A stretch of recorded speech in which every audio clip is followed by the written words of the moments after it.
everyone. My name is Erin Elizabeth Wamberg. Thank you so much for choosing to be here with me today. Today, I want to go over Addiction 101. So, I'm an addict. I've been addicted to pretty much everything under the sun. So, this is from my own personal experience. And I just want to say as a disclaimer, I think that there's levels of addiction we can go through.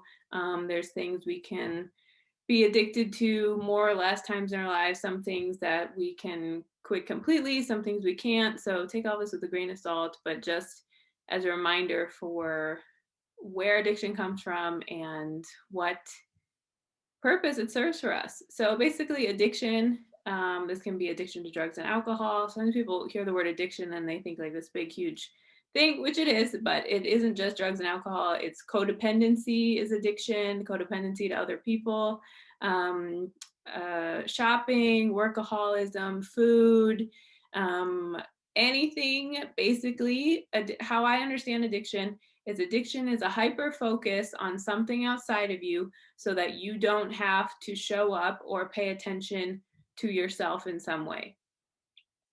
Now, that isn't a loaded statement. I mean, it is a loaded statement, but it's not a judgment statement. It's not a value judgment. Addiction is usually many times the best way people know how to cope with things. So, at the core of it, the energy of addiction is that it's too painful for me to be with myself, or I don't have the processing tools to know how to be with myself. So, I have to put all that energy on something outside of me, and that's the best way that I can manage things because I don't have the tools, the resources, the emotional capacity, anything to have some type of healthy something with myself. And so I have to project that outwards.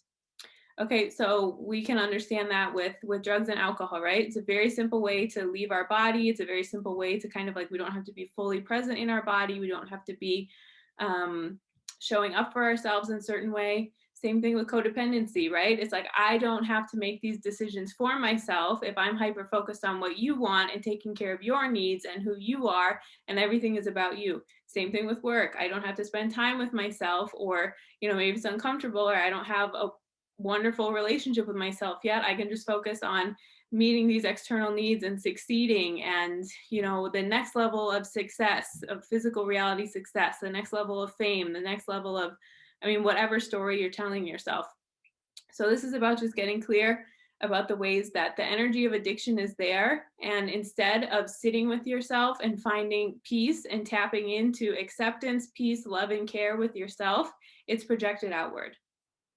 So that's what codependency is. That's what addiction, drugs, and alcohol is.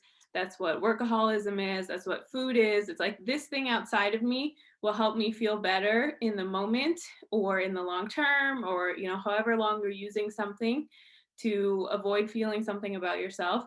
That's what addiction is. And when we do that, and this isn't like, again, a value judgment. Most of us were not raised with healthy coping techniques. Most of us have had to learn them over time. We've had to replace things in our toolkit of how we can show up for ourselves in life. So, for example, most of us are taught, oh, you have a bad day, you feel stressed out, what, right? Like, have a glass of wine, just work on this project. You'll feel better if you help someone. And of course, there is a happy medium. It is important to relax, to, let yourself have a piece of cake, to let yourself enjoy the things of life, like to take care of other people. That is part of a healthy relationship. But where it gets unhealthy is when you abandon yourself so much that you don't even know anything about yourself. You're unwilling to know anything about yourself. You just do not have a relationship with yourself, and all of that energy is focused outward onto something outside of you. That's addiction energy. And that's why some people, right, if anyone knows anyone who's a recovering drug addict or alcoholic like me, that when they say the first step is just physically detoxing, but then the emotional pattern is actually what you have to deal with. That's why people can relapse. That's why people can get sober, but then they become a workaholic for the next however many years. That's why people drink and workaholic at the same time, right? So a lot of these things overlap because that energy of addiction, that feeling that I'm not enough, I can't stay with myself enough, I don't have the tools to take care of myself, I'm not lovable, whatever that story is that's getting covered up by the addiction, right? The physical reality addiction can change. So it could be shopping. It could be, something that's praised in society. It could be working out for 1 million hours a day, right? Only you know if you're using something as like an unhealthy coping technique or if it's a healthy amount that you're doing it. You're the only one who can tell. But with addiction, people misunderstand it as like, this choice I'm making and, all this stuff. But it is at its core the inability to show up for yourself for whatever reason, no judgment. Maybe again, you don't have the tools, you don't have the resources, you don't know what you need, you don't know yourself, right? This inability to show up for yourself. And so instead of showing up for yourself, learning that relationship with yourself, it's too painful. Maybe your soul got too fractured from some trauma that happened to you, from, maybe you weren't taught to love yourself, but the inability to show up and take care of yourself in the way that you need to, that is addiction. And instead of having healthy coping tools to do that, so speaking kindly to yourself, learning to be in relationship with yourself, like instead of doing that, it's way easier to the ego. And because of our capitalistic society, it's encouraged to push all of that outward and focus on external things instead of wanting to build a relationship with yourself. And because of that, addiction is, you get a short time high from something. So obviously drugs and alcohol, very clear, right? But even in codependency, you can get a high from, okay, I met this person's needs and they're so happy, and that released something in my brain that made me feel like I'm worthy and valuable, and so I want to get that again. Instead of being like, I know I'm worthy and valuable in myself, and so when I do loving things for people I care about, it's because I genuinely want to do them from the core of my soul, not to get that high feeling. Same thing with success. You get one, feels great, but it's not enough, right? In the AA community, we say one is too many and infinity is never enough, because we know that cannot fulfill the thing that's missing in ourselves.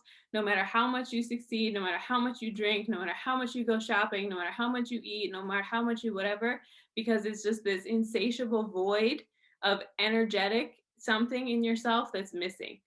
And that's why no matter what you do in physical reality, it cannot make up for what is going on internally. And so that's why you need to think about, okay, like, and that's why people can go from relationship to relationship to relationship, or that's why they can choose such tumultuous partners over and over again, because it's like, well, at least I have the high and low addiction of being with this person. Then, like, what does it mean to be painfully alone sometimes, right? It's like, it can be very painful to sit with ourselves, to start to rebuild a relationship with ourselves, especially if the messages we got from childhood, no matter what your childhood was like, right? There's other factors that affect this too. No matter what your childhood was like, it can be very painful to sit there and be like, wow, I got the message that I'm unlovable, I'm not enough, there's something wrong with me, I can't trust myself. If you got any of those messages, that can contribute to you like choosing addictive behavior so that you don't sit with yourself and don't focus on yourself. And so when we look at addiction, again, we need to reframe it as not like something is wrong with the person. We're always doing the best we can do. And a lot of times that can show up in messed up ways if we haven't been taught healthy coping mechanisms, if we haven't been taught ways to, show up for ourselves, if we haven't been taught, again, a healthy toolkit of what it means to really love and care about ourselves. And so when we look at addiction, it's like you have to be honest with yourself and be like, am I using this to fill a void, or because I have a strong emotional response to something, right? It can just be like an indicator for where you are energetically with yourself too.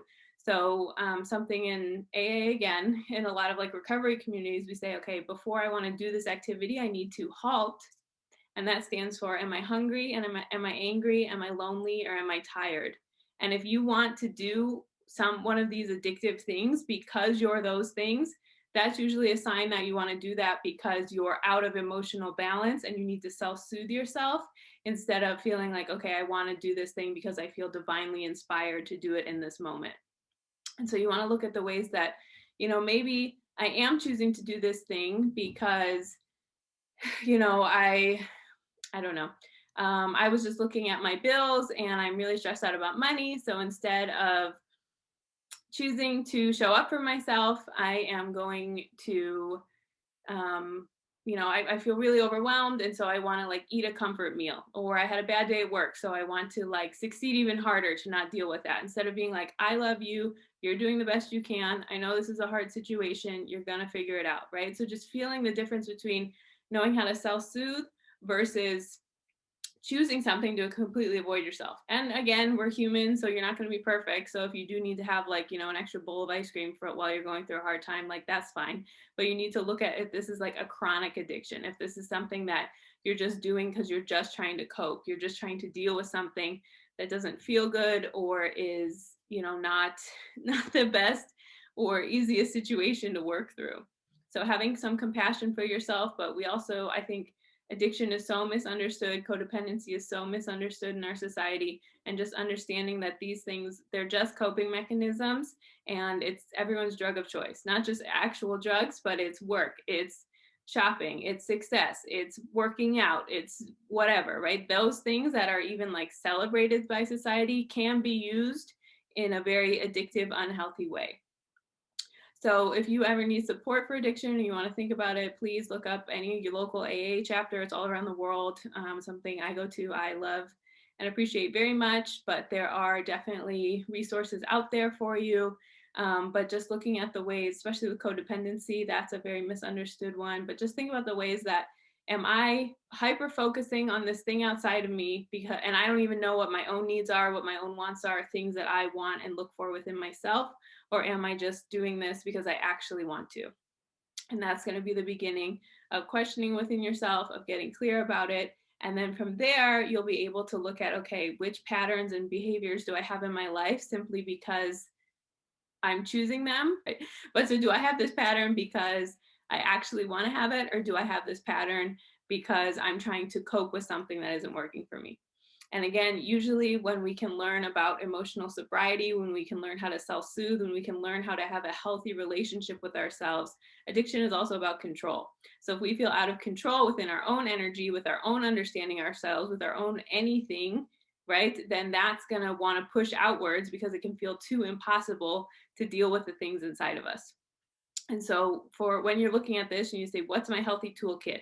Do I meditate? Do I journal? Do I do yoga? Do I talk to a therapist? Do I go for a run? Do I go outside? Do I spend time in nature? I mean, whatever is in your healthy toolkit, you need to start to accumulate that instead of, kind of leaning on some of this unhealthy things of like, I'm going to get in a relationship and focus completely on the other person so I don't need to focus on myself. Or I know hanging out with this one friend or family member I have makes me feel like shit, but I'm going to keep doing it so then I don't have to like think about myself.